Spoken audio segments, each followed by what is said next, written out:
ಆಗ್ಬೇಕು ಸ್ನೇಹಿತರೆ. ಯಾವುದೇ ಬೆಳೆ ಬೆಳೆಯನ್ನು ಭೂಮಿ ಫಲವತ್ತತೆ ಆಗಬೇಕು. ಲ್ಯಾಂಡ್ ಪ್ರಿಪರೇಷನ್ ಅಂತ ಹೇಳಿ, ಭೂಮಿಯ ಪ್ರಿಪರೇಷನ್ ಅಥವಾ ಭೂಮಿಯ ಫಲವತ್ತತೆ. ಸ್ನೇಹಿತರೆ, ಇವತ್ತು ನನಗೆ ಒಂದು ಪ್ರಶ್ನೆ ಕೇಳ್ಪಟ್ಟೆ. ಏನು ಪ್ರಶ್ನೆ? ಸರ್, ದನಿ ಗೊಬ್ಬರ ಹಾಕಬೇಕು. ಸರ್, ಈ ದನಿ ಗೊಬ್ಬರದಿಂದ ಹಾಕಿದ್ರ ದನಿ ಗೊಬ್ಬರ ಹಾಕೋ ಅವಶ್ಯಕತೆ ಇಲ್ಲ. ಕೊಟ್ಟರು ಒಳ್ಳೆಯದು, ಕೊಡದೆ ಹೋದ್ರು ಒಳ್ಳೆಯದು. ದನಿ ಗೊಬ್ಬರದಲ್ಲಿ ಸ್ನೇಹಿತರೆ, ದನಿ ಗೊಬ್ಬರ ನೀವು ಭೂಮಿ ಕೊಟ್ಟಾಗ ಅಲ್ಲಿಂದ ಹ್ಯೂಮಸ್ ಕ್ರಿಯೇಟ್ ಆಗುತ್ತೆ. ಹ್ಯೂಮಸ್ ಇಂದಾನೆ ಸಾಯಿಲ್ ಕಾರ್ಬನ್ ಜನರೇಟ್ ಆಗುತ್ತೆ. ಸಿಂಪಲ್ ಒಂದು ಪ್ರೋಸೆಸ್. ಈ ಹ್ಯೂಮಸ್ ಅನ್ನೋದೇನಿದೆ, ಹ್ಯೂಮಸ್ ಅಂತಕ್ಕಂಥದ್ದು ಇದು ಮೋಸ್ಟ್ ಇಂಪಾರ್ಟೆಂಟ್ ಪರ್ಪಸ್ ಸ್ನೇಹಿತರೆ. ಹೆಂಗೆ?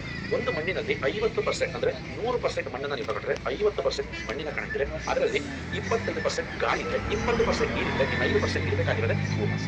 ಸರ್, ಈ ಹ್ಯೂಮಸ್ ಅನ್ನ ಕ್ರಿಯೇಟ್ ಮಾಡೋಕ್ಕೋಸ್ಕರ ನಾನು ದನಿ ಗೊಬ್ಬರ ಕೊಡ್ತೀನಿ. ಸರ್, ಈ ಹ್ಯೂಮಸ್ ಕ್ರಿಯೇಟ್ ಮಾಡೋಕ್ಕೆ ಬೇರೆ ಏನಾರಿದ್ಯಾ? 100% ಇದೆ ಸ್ನೇಹಿತರೆ. ನಮ್ಮ ಕೃಷಿನಲ್ಲಿ ಉತ್ಪತ್ತಿ ಆಗ್ತಕ್ಕಂತಹ ತ್ಯಾಜ್ಯ, ಕೃಷಿ ತ್ಯಾಜ್ಯ ಕರೆಕ್ಟ್ ಆಗಿ ಇದನ್ನು ಬಿಟ್ಬಿಟ್ಟು ಕೃಷಿ ತ್ಯಾಜ್ಯ. ಇವತ್ತು ತೆಂಗಿನ ಮರ ಏನು ಉತ್ಪತ್ತಿ ಮಾಡುತ್ತೆ? ತೆಂಗಿನಕಾಯಿ. ಒಂದು ತೆಂಗಿನಕಾಯಿನ ಉತ್ಪತ್ತಿ ಮಾಡಕ್ಕೆ ಅದರ 100 ಪಟ್ಟು ಕಸವನ್ನು ಅದು ಭೂಮಿ ಕೊಡುತ್ತೆ. ನಾವೇನ್ ಮಾಡ್ಬೇಕು ಸರ್? ದಯವಿಟ್ಟು ರೈತರು ಯಾಕೆ ಒಂದು ಅಡಿಕೆಕಾಯಿ 100 ಪಟ್ಟು ತ್ಯಾಜ್ಯವನ್ನು ಕೊಡುತ್ತೆ. ಹಾಗೆ ಒಂದು ಈರುಳ್ಳಿ, ಅದರ ಮೇಲ್ಗಡೆ ವೇಸ್ಟ್, ಕೆಳಗಡೆ ಬೇರೆ ವೇಸ್ಟ್ ಇರುತ್ತೆ. ಟೊಮೆಟೊ ಗಿಡ, ಕಾಯಿನ ಕಿತ್ತಲು ಗಿಡ, ಯಾವ ಕೃಷಿ ತ್ಯಾಜ್ಯ ಅಂದ್ರೆ ಬಯೋಮಾಸ್ ಅಂತ ನಾವು ಕರಿತೀವಿ ಸ್ನೇಹಿತರೆ, ಅದನ್ನ ಭೂಮಿನಲ್ಲಿ ಕರಗಿಸುವ ವ್ಯವಸ್ಥೆನ ನಾವು ಮಾಡಿ ಆ ಭೂಮಿಗೆ ಅದು ಹಾಕ್ತಾರೆ. ಅಂದ್ರೆ ಭೂಮಿಲಿ ನಾವು ಮಲ್ಚಿಂಗ್ ಮಾಡಕ್ಕೆ ಅದನ್ನ ಸ್ಟಾರ್ಟ್ ಮಾಡಿದಾಗ ಸ್ನೇಹಿತರೆ, ಅದನ್ನ ಶೀಘ್ರವಾಗಿ ಕನ್ವರ್ಟ್ ಮಾಡ್ತಕ್ಕಂತಹ, ಅದನ್ನ ಕಳಿಸ್ತಕ್ಕಂತಹ ಕೊಳೆಯದಲ್ಲ ಸ್ನೇಹಿತರೆ, ಕಳಿಯೋದು ಅಂತ ಕರಿತೀವಿ. ಕೊಳೆಯದೇ ಬೇರೆ ಪದ, ಕಳಿಯದೇ ಬೇರೆ ಪದ. ಕಳಿದಾಗ ಅದರಿಂದ ಹಲವಾರು ಉಪಯುಕ್ತ ನ್ಯೂಟ್ರಿಷನ್ಗಳು ಬಿಡುತ್ತೆ ಆಗ್ತವೆ, ಹಲವಾರು ಉಪಯುಕ್ತ ಸೂಕ್ಷ್ಮ ನಮ್ಮ ಕ್ಷೇತ್ರಕ್ಕೆ ಭಯಂಕರ ಅಂದ್ರೆ ಕೃಷಿ ತ್ಯಾಜ್ಯಗಳನ್ನ ಆದಷ್ಟು ಜಲ್ದಿ ಭೂಮಿಗೆ ಕಳಿಸ್ತಕ್ಕಂತಹ ಕೆಲಸ. ಇದರ ಅರ್ಥ ಏನು? ಕೃಷಿ ತ್ಯಾಜ್ಯವನ್ನ ದಯವಿಟ್ಟು ಬೆಂಕಿ ಹಾಕಿ ಸುಡಬೇಡಿ. ರೈತರು ನಿಮಗೆ ಕೈ ಮುಗಿದಿದೆ, ಸುಡಬೇಡಿ. ಬೆಸ್ಟ್ ಮಾತು ಕೇಳಿ, ಇದೆಲ್ಲ ಗೊಬ್ಬರ ಆಗುತ್ತೆ, ಇದನ್ನೆಲ್ಲ ಕರಗಿಸಿ ಇದರಲ್ಲಿರೋ ಅಷ್ಟು ಅಂಶನ ಅದು ಗೆದ್ದು ತಿಂದಲೆ, ಅದೇನೋ ಹಾಳಾಗದಲೆ, ಬಿಸಿಲಿಗೆ ಇವಾಪರೇಷನ್ ಹೋಗದಲೆ ಅದನ್ನ ಭೂಮಿಗೆ ಸೇರಿಸ್ತಕ್ಕಂಥ ಕೆಲಸನ ನಮ್ಮ ಕ್ಷೇತ್ರ ಮಾಡುತ್ತೆ. ಮಣ್ಣು ಏನಿರುತ್ತೆ? ಸಿಂಪಲ್ ಸ್ನೇಹಿತರೆ, ಮಣ್ಣಿನ ಹತ್ರ 50% ಇದ್ರೆ 20% ನೀರಿರುತ್ತೆ, 5% ಹ್ಯೂಮಸ್ ಇರಬೇಕು. ಆ ಹ್ಯೂಮಸ್ ಇಲ್ಲದೆ ತುಂಬಾ ತೊಂದರೆ ಆಗಿದೆ ಸರ್. ಆ ಹ್ಯೂಮಸ್ ಕೊಡ್ತಾರೆ ಕೆಲಸನ ಸ್ನೇಹಿತರೆ, ಅದ್ಭುತವಾದಂಥ ಪ್ರಾಡಕ್ಟ್ ಸಾಯಿಲ್ ಪ್ರಿಪರೇಷನ್. ಯಾವುದೇ ಬೆಳೆ, ಯಾವುದೇ ಈರುಳ್ಳಿಯಿಂದ ಹಿಡಿದು ಕಾಫಿ ಹಿಡಿದು ಹಾಕಿರೋದು, ನೆಟ್ಟಿಗಿರೋದು, ಮಣ್ಣಿರೋದು, ನೀವು ಏನ್ ಮಾಡ್ತಿರೋದಿಲ್ಲಪ್ಪ ನಾನು ಮಾಡ್ತೀನಿ. ನೀವು ಯಾವ ಬೆಳೆ ತುಂಬ ಸೊಪ್ಪಿರೋದು ಶೇರ್ ಮತ್ತು NPK ಬೆಸ್ಟ್ ಕಾಂಬಿನೇಷನ್ಸ್ ಇವನ್ನ ಹಾಕಿ ಸಾಯಿಲಿಗೆ ಕೊಡೋದು ಬಹಳ ಸೂಕ್ತ. ಏನು ಕೊಡಬೇಕು ಸರ್? ಯಾವ ಥರ ಕೊಡಬೇಕು? ಸ್ಪ್ರಿಂಕ್ಲರ್ ಕೊಡಬೇಕು ಅಥವಾ ನಿಮ್ಮ ಸ್ಪ್ರೇಯರ್, ಯಾರು ಸ್ಪ್ರೇಯರ್ ಮಾಡಿದ್ರೆ ನೆನ್ಪಿಟ್ಕೊಳ್ಳಿ, ಅದ್ರ ಮುಂದೆ ಒಂದು ನಾಸಲ್ ಬರುತ್ತೆ, ಅದು ತುಂಬ ಧೂಳು ಥರ ಮಾಡಿ, ಅದು ಧೂಳು ಥರ ಅವಶ್ಯಕತೆ ಇಲ್ಲ. ಅದನ್ನ ಬಿಚ್ಚಿ ಕಾಡು ರೂಪದಲ್ಲಿ ಆಡ್ಕೊಂಡ್ರೆ ಭೂಮಿ ಬಹಳ ಚೆನ್ನಾಗಿ ಫಲವತ್ತತೆಯಿಂದ ಕೂಡುತ್ತೆ. ಜೊತೆಗೆ ಸ್ನೇಹಿತರೆ, ನಮ್ಮ ಶೇರ್ದಲ್ಲಿರ್ತಕ್ಕಂತಹ ಗುಡ್ ಬ್ಯಾಕ್ಟೀರಿಯಾಗಳು, ಬ್ಯಾಡ್ ಬ್ಯಾಕ್ಟೀರಿಯಾ ಡೆವಲಪ್ಮೆಂಟ್ ನಡೆಯುತ್ತೆ. ಭೂಮಿನ ಪ್ರಿಪರೇಷನ್ ಮಾಡಿಕೊಳ್ಳುತ್ತೆ. Yes come on, I am ready. Next ಏನು ಬರ್ತೀರಾ? ರೈತ ಇಲ್ಲದೆ ಯಾವುದೇ ಒಂದು ಬೀಜನ ಹಾಕಬಹುದು. ಏನೇ ಬೆಳೆ, ತೆಂಗು, ಅಡಿಕೆ, ಅಪ್ಪ ಯಾವ್ದಾದ್ರು ತಳ್ರೋ ಮರೆ ಅದನ್ನ ಭೂಮಿ ತಾಕಿ ಹಾಕಬೇಕು. ಸ್ಟಿಮ್ ರಿಚ್ ಇಂದ ಅದನ್ನ ಬೀಜೋಪಚಾರ ಮಾಡಿ. ಸ್ಟಿಮ್ ರಿಚ್ ಇಂದ ಬೀಜೋಪಚಾರ ಮಾಡಿ. ಯಾಕೆಂದ್ರೆ ಸ್ಟಿಮ್ ರಿಚ್ ಅಲ್ಲಿ 26 ಅತ್ಯವಶ್ಯಕ ಅಮೈನೋ ಆಸಿಡ್ಗಳು, ಎನ್ಸೈಮ್ಸ್ಗಳು, ಸೀವಿಡ್ ಎಕ್ಸ್ಟ್ರಾಕ್ಷನ್ ಏನದು ಸೀವಿಡ್ ಪ್ರೋಟೀನ್. ಸೊ ಹಾಗಾಗಿ ಒಂದೊಂದು ಬೆಳೆಗೆ ಒಂದು ರೀತಿ ಕೆಲವರು 5 ml ಬೀಜೋಪಚಾರ ಮಾಡ್ತಾರೆ. 1 ಲೀಟರ್ ನೀರಿಗೆ 5 ml ಬೀಜೋಪಚಾರ ಮಾತ್ರ 5 ml ಅಂತಾರೆ. ಕೆಲವರು 10 ml ಅಂತಾರೆ. ಶುದ್ಧಿಗೆ 10 ml ನೀರಿನ ಬೀಜೋಪಚಾರ ಮಾಡಬಹುದು. ಸಖತ್ತಾಗಿ ಬೀಜ ರೆಡಿ ಆಗುತ್ತೆ. ಯಾವ ಬೀಜ ರೆಡಿ ಆಗುತ್ತೆ? ಸಿಂಪಲ್. ಮೊದಲನೇದು ಅಮೈನೋ ಆಸಿಡ್ಗಳು ಏನ್ ಮಾಡ್ತವೆ, ಆ ಬೀಜದ ಸುತ್ತ ಇರತಕ್ಕಂಥ ಒಂದು ಕವಚನ ಇದು ಮಾಡ್ತಿದ್ದಕ್ಕೆ ಸ್ನೇಹಿತರೆ, ಇದರಲ್ಲಿರೋ ಎನ್ಸೈಮ್ಸ್ಗಳು ಒಳ ಪ್ರವೇಶಕ್ಕೆ ಮೊಳಕೆನ 100% ಜರ್ಮಿನೇಷನ್ ಉತ್ತರಕ್ಕೆ 100% ಅಂದ್ರೆ ಸ್ಟಿಮ್ಯುಲೇಷನ್ ಹೇಳ್ಬೋದು. ಫಂಗಸ್ನಿಂದ ಬಲೆ ಇರ್ತಕ್ಕಂಥ ಬೆಳೆಗಳು ಇದ್ರೆ ಅಂದ್ರೆ ಅವಕ್ಕೆ ನಾವು ವ್ಯಾಪಕ ಕೂಡ ಸೇರಿಸ್ಬೋದು. ಬೀಜೋಪಚಾರಕ್ಕೆ ಸ್ಟಿಮ್ಯುಲೇಷನ್ ಹಾಕಬಹುದು. ಸ್ನೇಹಿತರೆ, ನೆಕ್ಸ್ಟ್ ಏನು? ಬೆಳೆ ಇನ್ನೇನು 2 ಎಲೆ 3 ಎಲೆ ಆಚೆಗೆ ಹೊಡಿತಾರೆ. ನಮ್ಮ ಸ್ಟಿಮ್ಯುಲೇಷನ್ ನಿರಂತರವಾಗಿ ಅದರ ಗ್ರೋತ್ ಅನ್ನು ನೋಡೋದು ಶೇಡ್ ಮತ್ತು NPK ಸ್ನೇಹಿತರೆ, ಎಚ್ಚರಿಕೆ, ಕೆಮಿಕಲ್ನ ನೀವು ಬಳಸಬೇಕಾದ್ರೆ 15 ದಿನ ಅಂದ್ರೆ ಸೈಕಲ್ 5 ದಿನದ ಗ್ಯಾಪ್. ನಾನು 1ನೇ ತಾರೀಕು ನಮ್ಮ ಬಯೋಫಿಟ್ ಕೊಟ್ಟೆ, 5ನೇ ತಾರೀಕು ಕೆಮಿಕಲ್ ಕೊಟ್ಟೆ, ಮತ್ತೆ 10ನೇ ತಾರೀಕು ಬಯೋಫಿಟ್ ಕೊಟ್ಟೆ. ನೆನ್ಪಿಟ್ಕೊಂಡು ಎಕ್ಸಾಂಪಲ್ ಇದೆ. 1ನೇ ತಾರೀಕು ನಾನು ಬಯೋಫಿಟ್, ಅದರ ಮಧ್ಯದಲ್ಲಿ ಅದರ ಕೆಲಸ, ಅದರ ಕಾರ್ಯ ಪ್ರವೃತ್ತಿ ನಡೀತಾ ಇರ್ತದೆ. ಸೂಕ್ಷ್ಮಾಣುಗಳು ಹಲವಾರು ಕೆಲಸ ಮೊಬಲೈಸ್ ಮಾಡ್ತಿರ್ತವೆ, ನೈಟ್ರೋಜನ್ ಫಿಕ್ಸ್ ಮಾಡ್ತಾ ಇರ್ತವೆ, ಅವು ತುಂಬಾ ಚೆನ್ನಾಗಿ ಗ್ರೋ ಆಗ್ತಿರ್ತವೆ. ಆ ಸಮಯದಲ್ಲಿ ಕೆಮಿಕಲ್ ಕೊಟ್ಟರೆ ಇಷ್ಟಪಡ್ತಾರೆ. ಇವೆಲ್ಲ ಫಿಕ್ಸ್ ಆಗಿ ಭೂಮಿ ಒಂದು ಫಲವತ್ತತೆಯ ಭಂಡಾರ ಆಗಿರುತ್ತೆ 5 ದಿನದಲ್ಲಿ. ಅವಾಗ ಕೆಮಿಕಲ್ ಕೊಟ್ಟರೆ ಅದು ಹೆಂಗಾಗುತ್ತೆ ಕೆಲಸ ಅಂತಂದ್ರೆ ಎಲ್ಲ ಆಳುವನ್ನು ಕಲಿಸಿ ಕೈ ಕೊಟ್ಟಾಗುತ್ತೆ. ಕವಕದಲ್ಲಿ ಹೆಂಗೆ ಆ ಥರ ಸ್ನೇಹಿತರು ರಿಸೀವಿಂಗ್ ಫಾಸ್ಟ್ ಆಗುತ್ತೆ, ಪರ್ಫೆಕ್ಟ್ ಆಗಿ ರಿಸೀವ್ ಮಾಡುತ್ತೆ. ಮತ್ತೆ ನಮ್ಮ ಸೂಕ್ಷ್ಮಾಣುಜೀವಿಗಳಿಂದ ಮತ್ತೆ 5 ದಿನಕ್ಕೆ ನಾವು ಇನ್ಸ್ಟಾಲ್ ಸಿಂಪಲ್. ಸ್ನೇಹಿತರೆ, ಬೆಳೆ ದೊಡ್ಡದಾಗ ನೆನಪಿಟ್ಕೊಳ್ಳಿ, ಯಾವುದೇ ಯಾವ್ದಾದ್ರು ದೊಡ್ಡ ಅಥವಾ ದೊಡ್ಡದಾಗೋ ಹಂತದಲ್ಲೇ ಅವಕ್ಕೆ ಫಂಗಸ್ನ ರೋಗ, ಫಂಗಸ್ ಶಿಲೀಂಧ್ರ ಈ ಎಲೆ ಅಥವಾ ಆ ಫಂಗಸ್ನ ಲಕ್ಷಣಗಳೇನು? ಕೊಳೆ, ಬೇರ್ಕೊಳ್ಳಿ, ಹಿಂಗೆ ನೋಡಿದ್ರೆ ಬೇರೆಲ್ಲ ಕೊಳ್ತಿರುತ್ತೆ, ಕೊಳೆಯ ಸ್ಮೆಲ್ ಬರುತ್ತೆ. ಫಂಗಸ್ ಯಾಕೆ ತನ್ನ ಕೆಲಸವನ್ನು ಮಾಡುತ್ತೆ? ಮೊದಲು ಫಂಗಸ್ ಜಾಸ್ತಿ ಕೆಲಸ ಮಾಡುತ್ತೆ, ಭೂಮಿ ಫಲವತ್ತತೆ ಹಾಗೆ ಭೂಮಿ ರೆಸ್ಪಿರೇಷನ್ ಮಾಡಬೇಕು. ನಾನೇ ಉಸಿರಾಡ್ತೀನಿ, ಅದಕ್ಕೆ ಭೂಮಿ ಉಸಿರಾಡ. ಕೆಲವು ಭಾಗದಲ್ಲಿ ಭೂಮಿ ಉಸಿರಾಡ.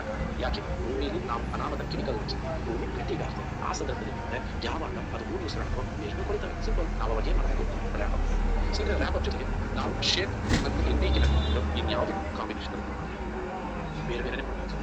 ಸ್ಟಿಮ್ ರಿಚನ್ನ ನಾವು ಕೆಲವು ಕಡೆ ಸಜೆಷನ್ ಮಾಡ್ತೀವಿ. ಎಲ್ಲಿ ತುಂಬ ದೊಡ್ಡದಾಗಿರ್ತಕ್ಕಂಥ, ತುಂಬ ದೊಡ್ಡದಾಗಿರ್ತಕ್ಕಂಥ ಅಂದ್ರೆ ಅದು ಸ್ಪ್ರೇ ಕೊಡಕ್ಕೆ ಆಗದೆ. ಆ ಸಂದರ್ಭದಲ್ಲಿ ಶೇತು NPK ಸ್ಟಿಮ್ ರಿಚನ್ನ ಹಾಕಿ ಅದು ಬಿಟ್ಟರೆ ಸ್ಟಿಮ್ ರಿಚ್ ಮ್ಯಾಕ್ಸಿಮಮ್ ಅದರಲ್ಲಿರೋ ಅಷ್ಟು ಕಂಟೆಂಟ್ ಯೂಸ್ ಆಗುತ್ತೆ. ಯಾಕೆಂದರೆ ನಾವು ಬರೀ ಫೋಲಿಕ್ ಆಸಿಡ್ ಅಷ್ಟೇ ಅಲ್ಲ, ಅದರಲ್ಲಿರ್ತಕ್ಕಂಥ ಅಮೈನೋ ಆಸಿಡ್ಸ್ ಇರ್ಬೋದು, ಸೀವಿಡ್ ಎಕ್ಸ್ಟ್ರಾಕ್ಷನ್ ಇರ್ಬೋದು, ಇದನ್ನು ಸಿಗಬೇಕು ಅಂದರೆ ನಾವು ಸ್ಪ್ರೇ ಕೊಡಬೇಕು. ಫಸ್ಟ್ ಟೈಮ್ ಸ್ಪ್ರೇ ಕೊಡ್ತಾರೆ.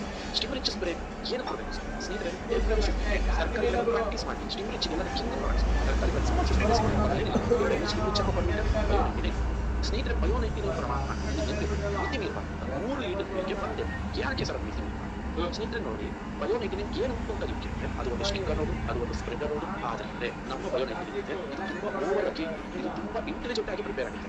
ಒಂದು ಗ್ರಾಮ್ ಸ್ನೇಹಿತರೆ ಏನು ಕೆಲಸ ಮಾಡ್ತಾರೆ, ಗಿಡದಲ್ಲಿ ಒಂದು ಸ್ಟೊಮ್ಯಾಟೊ ಅಂತ ಇದೆ. ಸ್ಟೊಮ್ಯಾಟೊ ಅಂದ್ರೆ ಯಾವ್ದು ನಾವು ಸ್ಪ್ರೇ ಕೊಡ್ತೀವಿ ಅದನ್ನ ಒಳ ತಗೊಂಡು ಎಲ್ಲಾ ಜಾಗಕ್ಕೂ ಸ್ಪ್ರೆಡ್ ಮಾಡಿ ಇರ್ತಕ್ಕಂಥ ಒಂದು ಎಂಟ್ರಿ ಇದೆ, ಒಂದು ಡೋರ್ ಅಂತ ಕರೀತೀವಿ. ನಮ್ಮ ಲೆಕ್ಕ ಒಂದು ಪಾರ್ಕ್.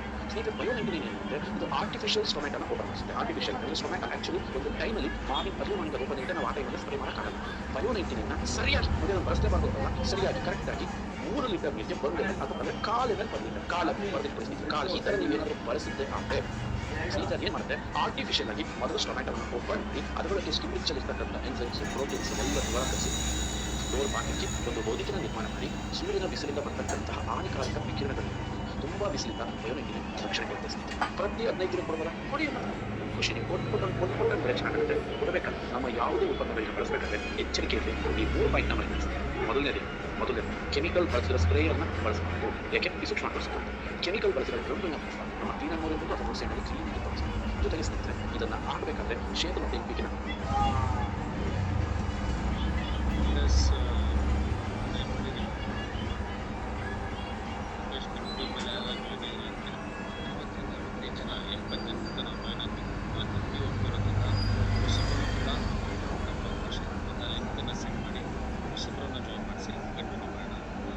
ದಯಮಾಡಿ ಯಾರೆಲ್ಲ ಇದ್ದೀರಾ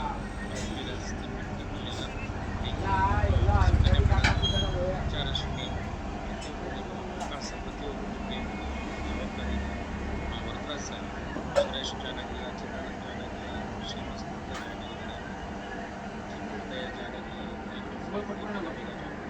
ವಿಶೇಷವಾಗಿ